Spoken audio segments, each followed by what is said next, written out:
So hi hello friends, మన channel కొత్తగా చూసినట్లయితే సబ్స్క్రైబ్ చేసుకొని పక్కనున్న బెల్ ఐకాన్ క్లిక్ చేసి ఆల్ పైన ట్యాప్ చేయండి. సంక్రాంతి వేళ రైతుల శుభవార్త, రైతు బంధు నిధులు విడుదల.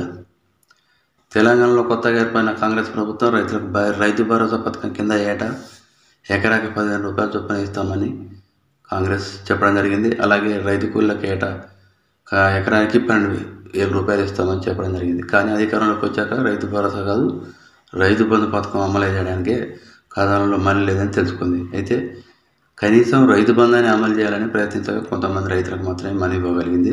దాంతో మిగతా రైతులు తమకు రైతు బంధు ఎప్పుడు వస్తుందో అని ఎదురు చూస్తున్నారు. ఈ క్రమంలో సంక్రాంతి వేళ ఒక మంచి విషయం తెరపైకి వచ్చింది.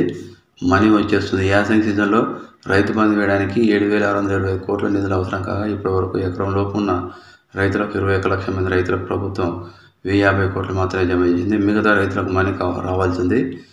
మిగతా నిధుల కోసం కేంద్రాన్ని 13,800 కోట్ల రుణం తీసుకునేందుకు అనుమతి కోరగా కేంద్రం 9,000 కోట్ల రుణం తీసుకోవడానికి అనుమతి ఇచ్చింది. వాటిలో 2,000 కోట్లు ఈ నెల 16న వచ్చే అవకాశం ఉందని తెలిసింది. ఈ రుణం నుంచి కొంత రైతు బంధు పథకం కింద రైతులకు జమ చేసే అవకాశాలు కనిపిస్తున్నాయి.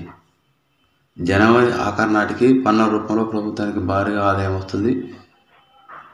మనీ వివిధ రకాల పథకాల అమలు కోసం కాంగ్రెస్ ఉపయోగించే అవకాశం ఉంది. కాబట్టి అయితే కాంగ్రెస్ చెప్పిన పథకాల అమలుకు ఇప్పుడు వస్తున్న ఆదాయం మాత్రం సరిపోవట్లేదు. అందువల్ల సీఎం రేవంత్ రెడ్డి దావోస్లో జరిగే ప్రపంచ ఆర్థిక సదస్సులో పాల్గొని తెలంగాణలో పెట్టుబడులు పెట్టమని కోరుతున్నారు. పెద్ద సంఖ్యలో కంపెనీలు వస్తే భారీగా ప్రభుత్వానికి ఆదాయం అనేది పెరుగుతుంది.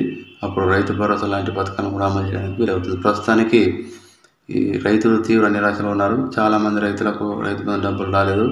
సంక్రాంతి పండుగ నాడు వారి ఇళ్లలో కళ అనేది లేకుండా పోయింది. ధాన్యం అమ్ముకోగా ఆ నిధులు కూడా ఇంకా రాలేదు.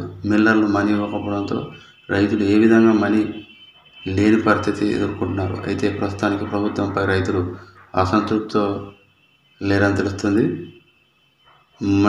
మనీ వస్తా ఆశతో వారు ఎదురు చూస్తున్నారని తెలుస్తుంది. అయితే ప్రభుత్వం ఇలాగే ఆలస్యం చేసి ఉంటే మాత్రం రైతుల ఆగ్రహం చూసే పరిస్థితి రాగలదని విశ్లేషకులు అంచనా వేస్తున్నారు. సో ఇలాంటి లేటెస్ట్ న్యూస్ మీకు రావాలంటే సబ్స్క్రైబ్ చేసుకోండి. పక్కన బెల్ ఐకాన్ క్లిక్ చేసి ఆల్ పైన ట్యాప్ చేయండి.